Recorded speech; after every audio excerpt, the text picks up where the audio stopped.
All right. Let me fix this. Okay, I need to fix that in a different way. Ray McGovern. How you doing, Ray? You doing okay today? I'm doing fine, thanks so far. But let me fix my camera real quick. It's gotten a little foggy. This usually fixes it. There we are. Excellent. Want to have a clear focus.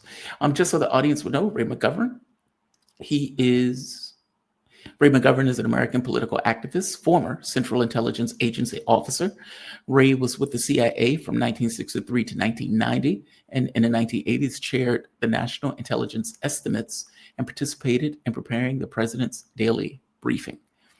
Ray, you are the person to talk to about the topics for today. I would like to start with Venezuela.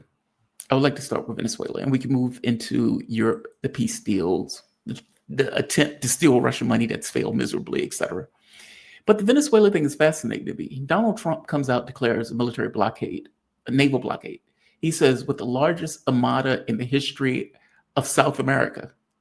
Okay. In the context of that, he decides to have a presidential briefing the very next night. A presidential address the very next night. And in no way mentions the fact that he's just declared what is effectively an act of war in real terms against Venezuela. And if we're being bluntly honest, any country that Venezuela has a relationship with, be it Russia, China, Iran, or any other country that effectively trades with Venezuela. Venezuela has taken its own ships, according to the New York Times, and has escorted those ships beyond the blockade, daring the U.S. to effectively attack their warships. Give me your take on this. This seems problematic. And what does it mean that the Trump administration wasn't willing to blow the Venezuelan ships out of the water? And I don't mean that as if I think they should.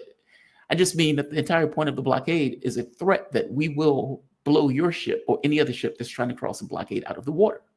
Well, that wasn't the case. Yeah, my take, Jamal, is that this Hamlet-like decision-making by Trump is due to a lot of opposition, not least the opposition of Russia and China. Both of them, both Russia and China, issued foreign ministry statements yesterday saying this is beyond the pale. You must not do what people are fearing you are going to do, Mr. Trump. We are on the side of Venezuela. Now, this is not to suggest that the Russians or the Chinese are going to send warships to do battle with the U.S. Navy in the Caribbean. They're not going to do that. There are all kinds of ways that they could support Venezuela if, for example, Trump did something really stupid, like invade Venezuela. That would be Vietnam. Vietnam, worse than Vietnam, actually. It's like we go into the differences in the country, but that would be the end pretty much of any respect that is latent for Trump. And it would tie him down in a way that the rest of his administration would be pretty much a disgrace. So I don't know what he's going to do. We have Pete Hegseth, with that. People don't remember Dick Tracy, okay? But I do. Remember that chin he had there, the tough chin there, it's going to beat his breast. It's like, we can work our will. And, not to be forgotten, this new national security strategy. My God. I mean, who has the priority? Who is the most danger to the United States? The Western Hemisphere? Give me a break, okay? We can dissect that later if you like, but this whole notion that we're retrenching and we're going to make sure that we're protecting our homeland, read putting U.S. armed forces in U.S. cities, and that we're protecting, our strategic threat by people who take drugs. I think that the national security guidance really kind of speaks volumes about, the fact that Trump finally has been told you can't do a war with China. We just ran our last war game and we lost. How soon did you lose? Oh, in 3 days. We look at the map, Mr. President. And Russia, well, Russia's got these weapons that won't quit. These new ones that We can't defend against them. And besides, they're running in Ukraine. So let's go do something that we can beat our breasts about. And let's attack who we look. Last time it was Grenada in similar circumstances back in 1983.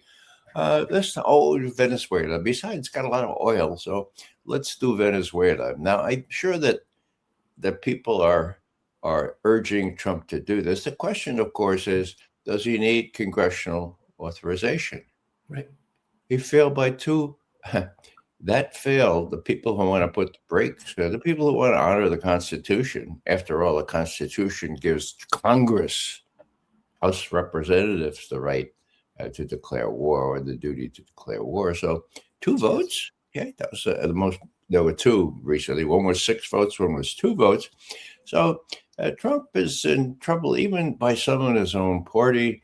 I still have hope that he will find some pretext where Maduro will back down, ostensibly at least, and Trump can avoid this unnecessary distraction where the Chinese and the Russians, together actually, yesterday in what seemed to be almost coordinated pronouncements, said, look, this is really crazy. Nobody supports this.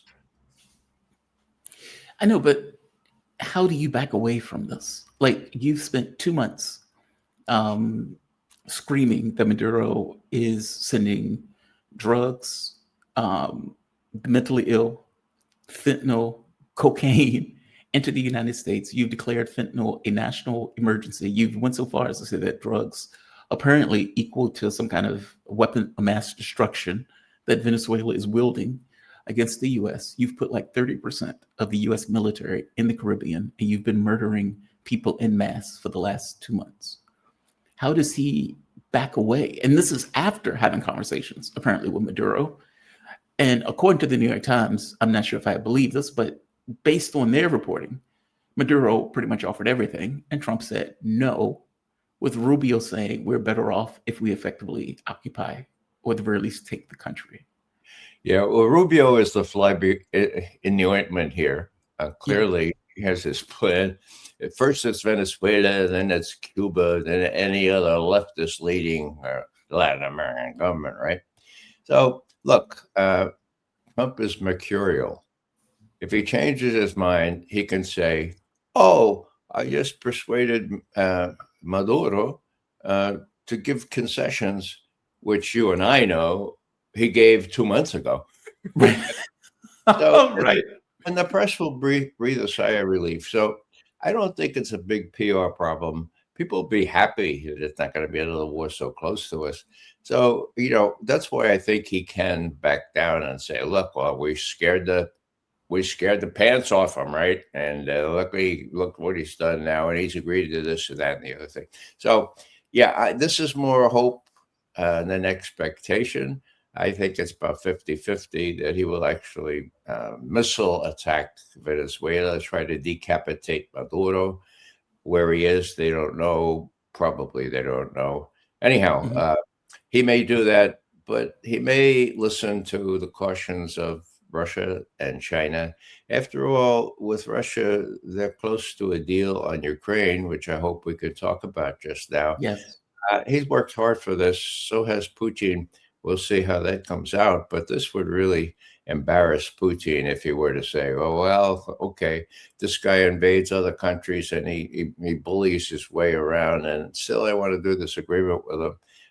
Putin's already under a lot of pressure against conceding more to Trump. I do want to move to Ukraine. One last question on this. The CIA's role so far in Venezuela, what do you think the CIA's role, objective, how are they playing into this, if they're playing into it at all? I mean, Donald Trump effectively, the CIA works in the shadows. And so the idea that the president is effectively saying, we have the CIA in Venezuela is pretty outrageous. It's like, these guys are supposed to work in the darkness and you've outed the fact, you've shined a spotlight on them. But assuming for the moment that the CIA is there, what are they doing and how does that play into what, I guess, ultimately you believe it may be taking place currently? Well, Jamal, this is a covert operation, and I'm not allowed to talk about it. I mean, Only that the president has already mentioned it, right? yeah, it's the sui generis type thing, it's Yeah. a covert/overt operation. The only difference from what the CIA had been doing before is maybe they have sent more case officers there to work with the Venezuelans that we've hosted at Harvard and Yale and those places. We've groomed them and say, okay, now you're ready, and all that stuff. Uh, but the covert action stuff has been going on forever, and Mhm. particularly in places close to our homeland, as we say it now. So I don't see any difference other than the fact that Trump said we're doing the CIA. That's part of this breastfeeding that we can work our will somewhere, not in Asia. And again, the national security strategy. What is it again? Priority of Western Hemisphere. What comes next? Oh well, China, but in a very kind of soft glove, way, not like Biden. Next would come, oh yeah, Europe. How about Yeah. Russia? Where's Russia? Oh, well, Russia's part of Europe. And besides, our core interest, mind you, a Russian term, our core interest is to solve the Ukraine problem and create a stabilizing relationship with the United States. That's our core interest. Core interest is mentioned 5 times, as I count them, in that national security strategy. So even the Russian lingo has been sort of adapted here. It's Mhm. sensible because we do have core interests, but they're not out in the Pacific. China is not a threat to us, and you can you can hold me accountable for that.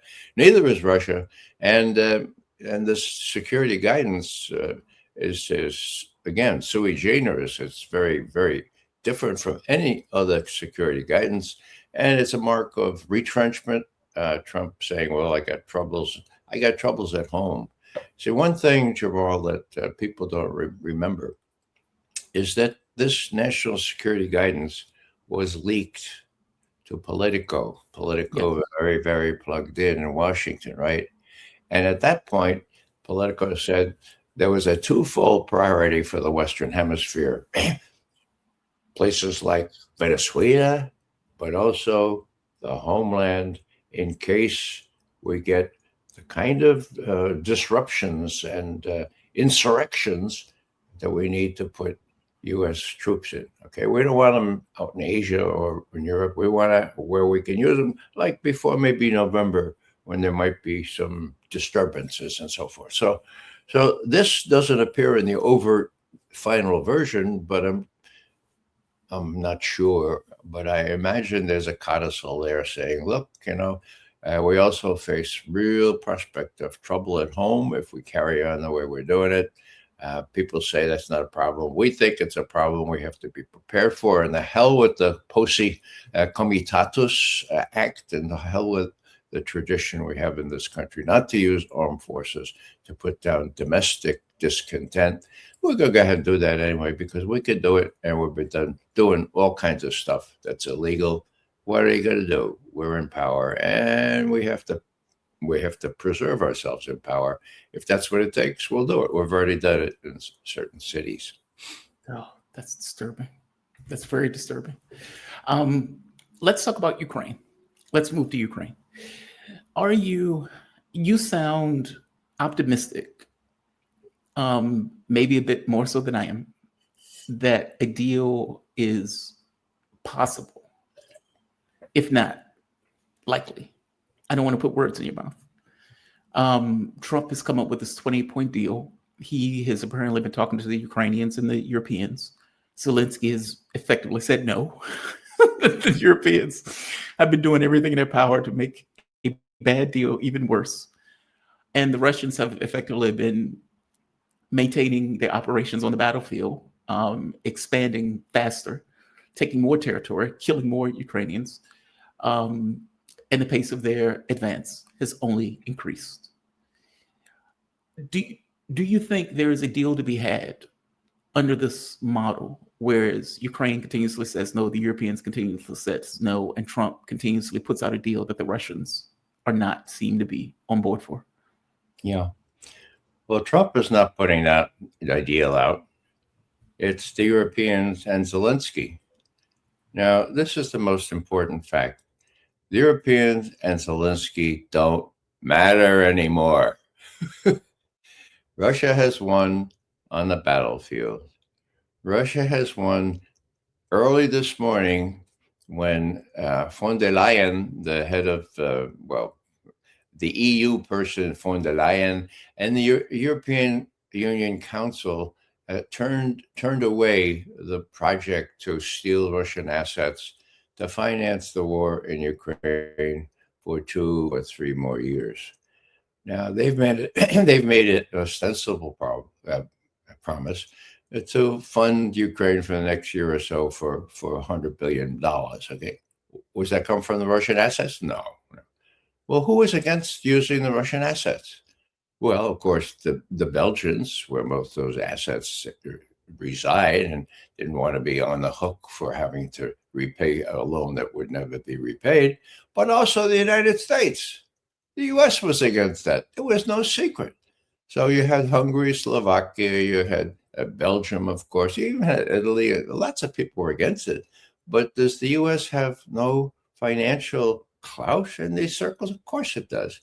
In my view, and I think this is an outlier, nobody's mentioned this yet that I know, is that the U.S. weighed in heavily with these Europeans. That's beyond the pale. You don't do this. The financial system will fall apart if you do this. And they yesterday, or early this morning, actually, von der Leyen and the other Europeans want to do, especially Merz, Chancellor Merz in Germany. He really unbridled on this. We got to do this. We got to do. Well, he lost. So did von der Leyen. Now, what's the inevitable outcome here? Did I say already that the Europeans don't matter? Well, let me say it again. Europeans don't matter. What's going to happen tomorrow? Dmitriev. Who's he? Well, he's very close to Putin. He's a financial guy, head of the Russian investment fund. He speaks fluent English. People don't realize he was brought at an early age to live with people somewhere in New England. I forget, it was Maine or New Hampshire.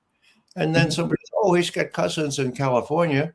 Let's ship him over there. Oh, he studied in California. He didn't know any English, that they got him in school. And before you know it, he's got a PhD. Before you know it, he's at Stanford, and then he's at Harvard. And he's, so most of his youth and adolescence was spent in the United States. And he headed investment funds there too. So now Putin, what is he asking Dmitriev to do? Well, the same thing he asked him to do 3 weeks ago. The Europeans have been in high dudgeon. The Europeans were up in arms. They changed the 28. This was not a plan, right? This was the 28 discussion points. Point for discussion. Yes. Okay. They changed the 28 to 20. Well, that's nice. What did Witkoff and Kushner present to Putin for 5 hours? 28 points. It doesn't matter. I thought it was 27 because the Russians got rid of one almost immediately. And so you have this precedent just 3 weeks ago where the Europeans were high dudgeon. Dmitriev goes to Miami. Miami is sort of the capital now, not Brussels anymore. He goes to where Witkoff and Kushner reside, and they get together, and it was with Dmitriev's help that they put together the 28 points in the first place. So he's due there tomorrow again. That's where the action is. And who else is coming? Oh, the Ukrainians are coming. The Ukrainians are coming. Yeah, they're coming to Miami. So after Dmitriev and Kushner and Witkoff get this thing together, they'll have the Ukrainians come to Miami, like last time. Okay. And they'll tell the Ukrainians which end is up. The Europeans, NATO doesn't matter anymore. Why do I say that? Well, here's a for instance. I'm from the Bronx, right? We do, for instance, I give you a for instance. There was a NATO summit several months ago.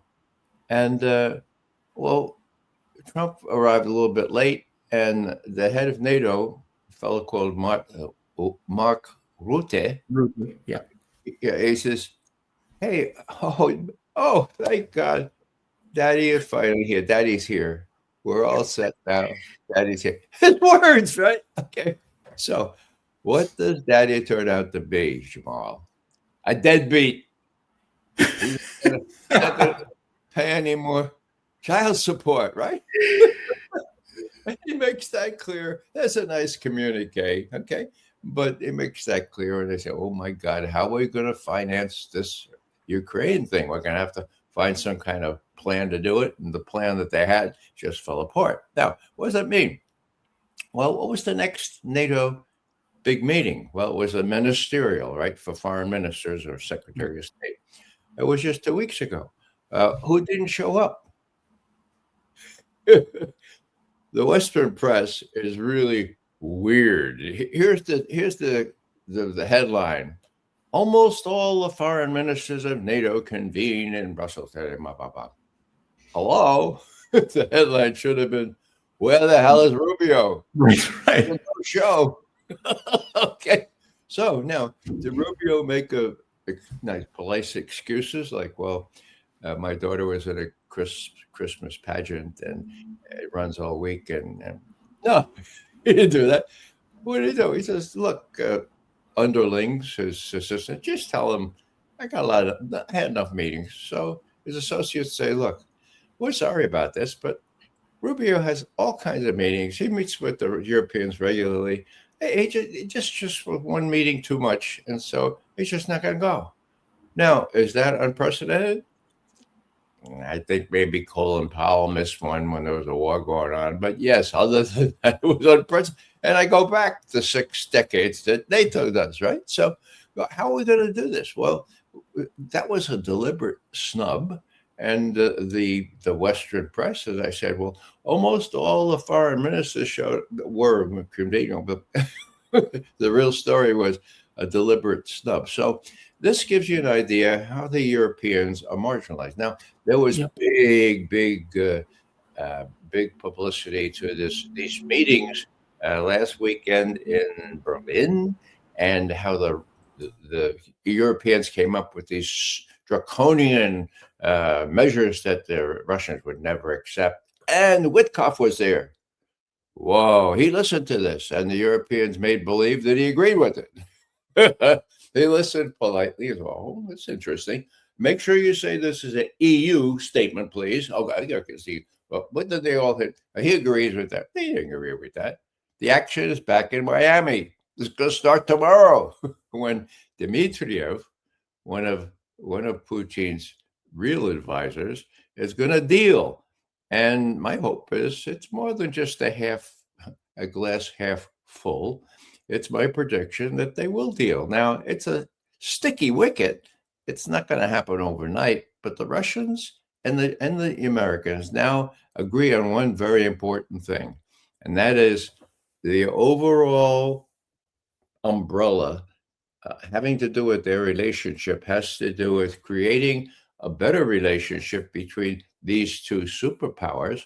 That's what's governing all this.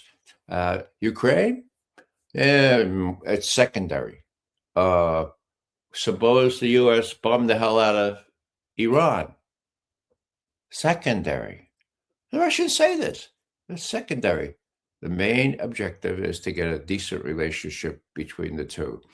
And this could take a little while, but if that prevails and the Europeans can be shunted aside as they have been yet again, those who predicted that these European statements that Putin will dismiss that, okay, well, of course he would, but he'll never see it, because what they'll tell Dmitriev and the real negotiators is, look, this is the way it is. The Europeans failed in trying to steal your money, on the pretense that they could secure a loan from your money. It's going down fast. And the other umbrella, of course, is that Russia's won the war on the ground. So this is not Pollyanna. These are the facts as I see them. And what else was I going to say? I would say one more thing, but it escapes me right now. Well, so just so I'm clear, your point of view is that for all intents and purposes, do you remember when Kellogg was still in office, or when Kellogg was still in his position, and Kellogg said, my job is to babysit the Europeans? That this is effectively what's happening. It's like, okay, sure, we'll have these negotiations with the Europeans, quote unquote negotiations, and we will take all of their recommendations and we will throw them away the moment that we walk out. It's kind of like if somebody's handing out pamphlets and it says, Hey, Yeah. sure, I'll take this pamphlet and throw it away for you. I don't mind doing it at all. That meaning any of the talks that's taking place with the Europeans are really just there to babysit the Europeans and allow them to rage bait. That the real negotiations that are taking place are between the US and Russia. That's where the reality of this stuff is taking place, not with the Europeans. You have a way of saying things, Jamal. That's what I was trying to say in a nutshell, Okay. That's what now. So why does Witkoff go to Berlin and sit through these tedious meetings and then just sit by silently while they beat their breasts and say they're going to seize Russian assets, and besides, we're going to win? Why does he do that? Political. There are lots of people like uh, Kellogg, like Rubio, for God's sake. Rubio's been kept out of this, hasn't he? Why? Well, for reasons, okay? He's not really happy about working out these relationships with Russia. So they have to go through the motions. In other words, if Congress comes in and says, my God, we always said no agreement about Ukraine without Ukraine. Well, we just talked to them for 2 days in Berlin, and we'll talk to them again after we talk to Dmitriev. So they cover their own this way. So for people who are really against this, even Kellogg, as far as I know, he hasn't been dismissed. No. Yeah. But they have no. When they really want things done, they go to people like Donovan, who's Secretary of the Army, but a close advisor of the Vice President. So that's the reason that the Europeans can dominate the headlines for this week. All the more so since the media is very much in line with what they want. Or we can't lose to Ukraine. The other thing is good news.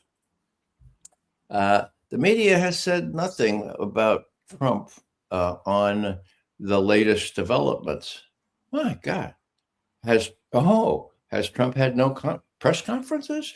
No, he said 2 or 3 a day. That may be exact. Is at least 1 a day? Okay. What has he said about all this? 0. Why is that good news? Because the Russians have been very critical of people that are the negotiating partners, negotiating with a bullhorn, negotiating by telling the press various things. They've insisted, look, we have these channels now. For God's sake, let's not put the kibosh on these things by airing them in public and getting people all in a dither, the Western press and so forth. So the fact that Trump has not said anything for about a week on these very important developments is really, really good. And I'm not gilding the lily here. This is the way negotiations will take place. Rubio is out of it. Now, the other thing I want to say just occurs to me, who was Dmitriev? Oh, he's head of the Russian investment fund. That part of the government? Oh, well, not technically not. Okay, so where does he get off negotiating this thing? And Witkoff, who's he? Has he got a government position? No. How about the son-in-law? Huh? Jared? No. Well, that's improper. 2 envoys. That's what the British say. That's very improper. You can't negotiate that way. You have to have Lavrov involved. Well, Lavrov is intimately involved, but Putin is saying, look, we're going to let Dmitriev, we're going to let other people, me included, deal with this thing. We'll keep you completely informed, but we don't want you to have to sit at a table opposite an empty seat, because by mutual agreement, Rubio's out of there. He's more trouble than he's worth. So we're gonna have these negotiations with improper people, people who get stuff done. Okay, Witkoff, Kushner in that instance, and witness tomorrow they'll be in Miami, and who will Dmitriev, as I said before. So you have Dmitriev, you have Ushakov. Now Ushakov, again, he's almost an American. People don't realize that he doesn't look like an American because he's Russian. No, he's an American. He spent 10 years as ambassador here, for God's sake. 10 years, all right? So Putin relies on him heavily. He's been advising Putin on these matters for 10 years, okay? He knows the ins and outs. He knows what Biden promised and reneged on. And precisely this time last year, I can tell you about that because not many people know that Biden promised not to put what they call offensive strike missiles in Ukraine to get the negotiations in January of 2022, 1 month before the invasion, to get them off to a good start. And then he reneged. Was it an idle promise to Goldberg of the Atlantic? No, it was a personal promise, one-on-one with Vladimir Putin in a telephone conversation on the 30th of December, 2021. How did that happen? Well, Putin said, look, or the Kremlin said to the White House, look, President Putin wants to talk to President Biden. Well, wait a second. They just talked 2 weeks ago. Yeah, but he wants to talk to him again, like right now. Well, to his credit, Biden accepted the call, but he was home alone.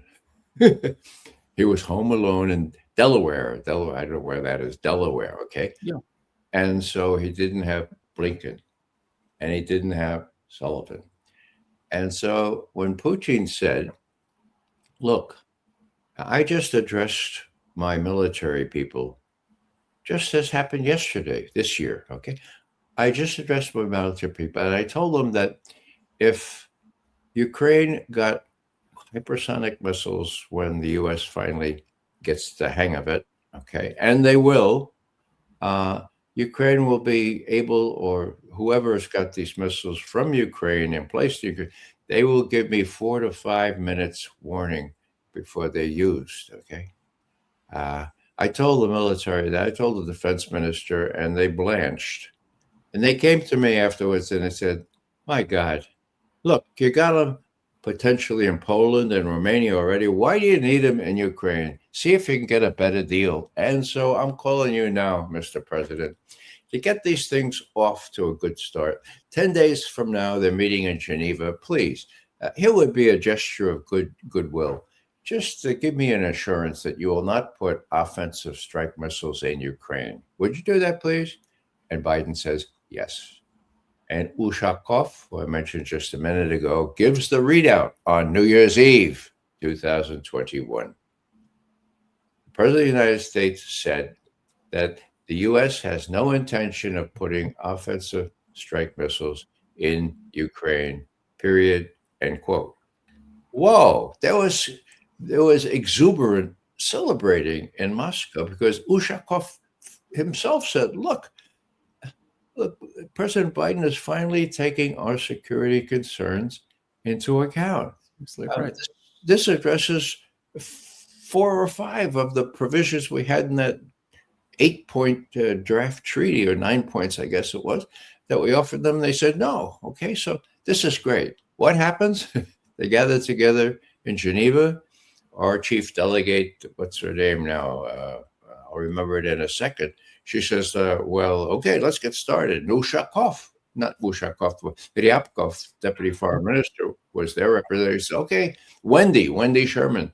Wendy, let's get down to brass tacks. Let's flesh out that agreement to put no offensive missiles in Ukraine. And she says, huh? Yeah. I don't have any instructions on that. And 2 weeks later, in January 2022 now, Lavrov finally meets Blinken, our Secretary of State, in Geneva, 21st of January, right? Tony, he says, what's going on here? Your delegates have your delegates, Wendy Sherman and company, have no instruction on this promise that Biden made or a day before New Year's Eve. Well, what's going on? And Blinken says, forget about it. I wasn't there, and neither was Sullivan. So forget about it. We will still have the right to put offensive strike missiles in Ukraine. No, maybe we could talk about limiting the number of them, but look, forget about it. And then the next bilateral phone call, February 12th, so just 10 days before the invasion, or 12 days before the invasion, Biden talks to Putin, and the readout, again, by Ushakov, says, look, Biden refused to discuss the earlier undertaking not to put offensive strike missiles into Ukraine. And he also was not willing to talk about whether Ukraine should be part of NATO. That was the 12th of February, their last conversation. Wow. The invasion came on the 24th. Wow. Yeah, the media doesn't really bring that up, like talking about.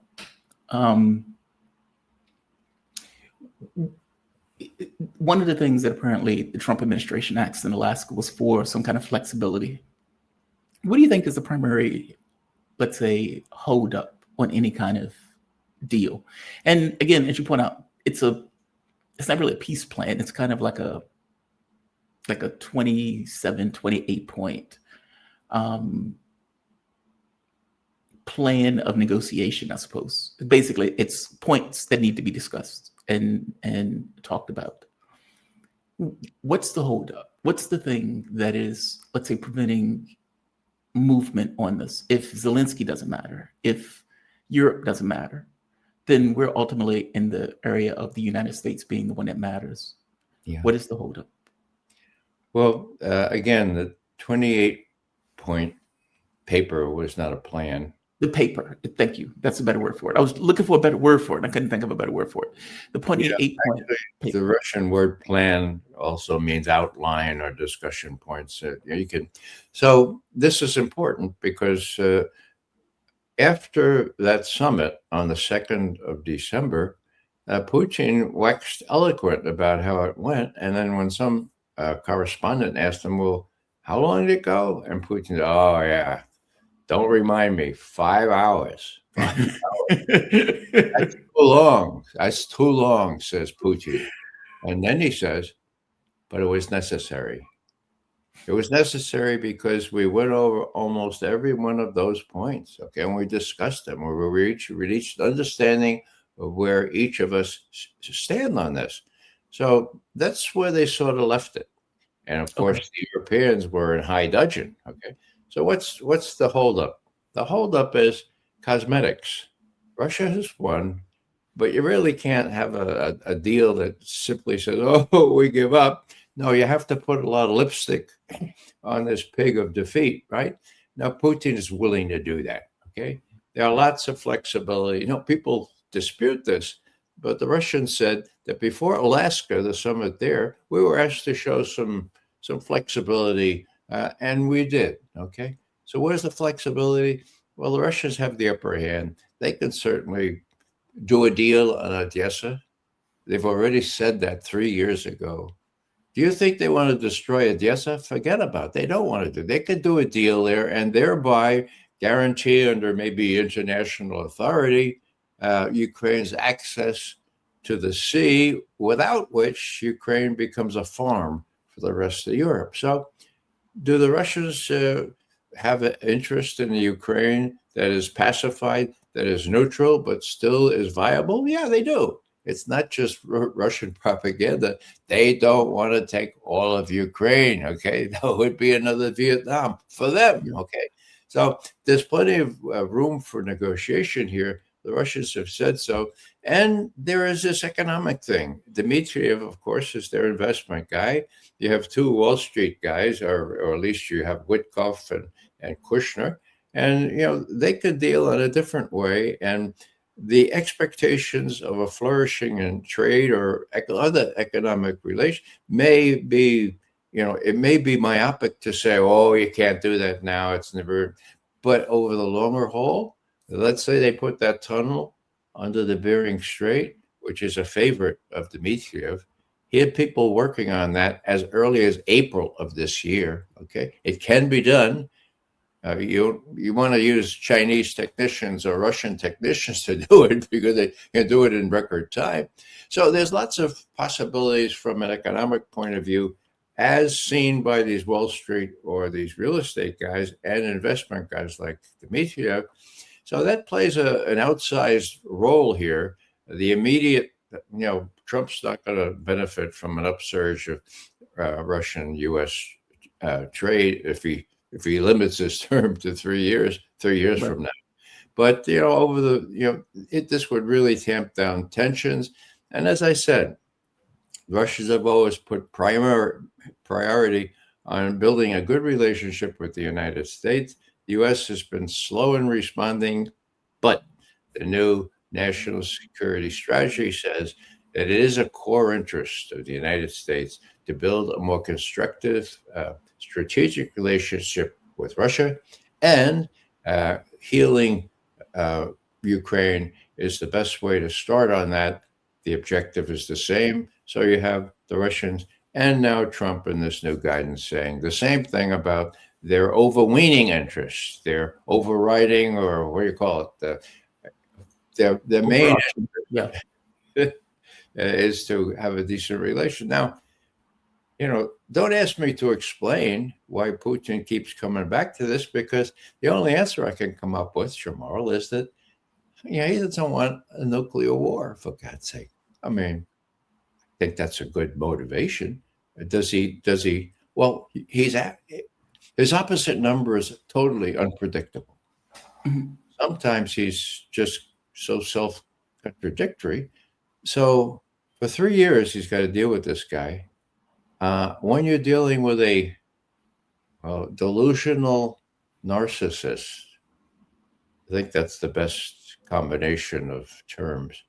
A delusional narcissist, my God, you keep your powder dry, but you don't unnecessarily irritate him. You treat him with kid gloves. You say, yes, Mr. President, you should have won the Nobel Prize. Yeah, okay. When we were in Beijing with the rest of the world, nobody said a word against you. This is how you do it, okay? And Putin is really clever, and he's going to do this, and he's pretty much got Trump convinced that this thing can be resolved. It's just that Trump will need a lot of lipstick on this pig of defeat. I think Putin will give it to him, not anytime soon, but the fly in the ointment, the Europeans and Zelensky are out of the picture now, despite all the big publicity over this past week, in my view. One last thing. What do you make of people who say this is just a mince three, that the U.S., for all intents and purposes, That people say what? that this is just mince three, that the U.S. has shown itself that it can't be trusted either Well, on mince 1 and 2 Istanbul agreements, and this is just another mince 3 agreement? Putin is a unique animal, okay? Now, let me just say that John Mearsheimer, the professor from University of Chicago, Yes. who's from New York originally, by the way, that's a good thing for him. Anyhow, 11 years ago, he wrote, exactly 11 years ago, published in Foreign Affairs magazine, an article entitled, Ukraine is going down and it's the fault of the West. If the West keeps trying to get Ukraine in NATO, it will result in the destruction of Ukraine. His words, okay? 3 years ago, I asked him a question in a public forum. I said, John, what do you think now? What's going to happen? Do you think that Putin, why do you think Putin, was it really unprovoked that he went into Ukraine? And he said, Ray, you know the answer to that. He said, look, it was provoked up to kazoo. Minsk, which was your question. Putin did everything he could to persuade the Germans and the French, who were guarantors of those Minsk Accords, ceasefire, stop shelling the Russian people, okay? He tried everything he could to put them into place, and he failed, okay? There's not going to be another Minsk, says John. Unprovoked? No. This is John's words. Putin felt he had no other option other than to invade Ukraine in a modest kind of way. It was provoked. It was also not full scale. I mean, that's the two adjectives you always have to remember. It was unprovoked, and it was full scale with 90,000 troops. The objective of those troops, Jamal, was to scare the pants off Zelensky. Did that work? Yes. Long story short, he appointed his best friend, David Arachamia, go up to Belarus and over to Istanbul, do an agreement, for God's sake, ceasefire. We'll do anything. We'll forswear any objective of joining NATO. Did they agree? Yes, they agreed. Early April 2022, 6 weeks after the war started. And what did the US and the UK do? They told Zelensky, don't buy that. Don't sign that thing. Yeah, it's initial, but don't sign it because we're going to support you for as long as it takes. And we're NATO, right? Well, we know how that came off. For as long as it takes is now. That's as long as it took. And it's just a horror to think that a million or so Ukrainian, I was going to say Ukrainian youth, but it's old men too. I mean, not as old, I am, but old men too. It's A like what the million of average age them is like 50 or something. Yeah. dead. The average age is like 50. Yeah. 50. They're not 86, so thank Yeah. God. But, I mean, it's criminal to think. The last thing I'll say on this, I think I mentioned this before. Obama, 10 years ago, 2015, he was smart enough in this case to say, look at the map, for God's sake. The worst thing we could do for the Ukrainians is to give them the idea that they could ever prevail militarily against a much stronger Russia. My God. Well, of course. Didn't General Milley or General Austin didn't they look at the map?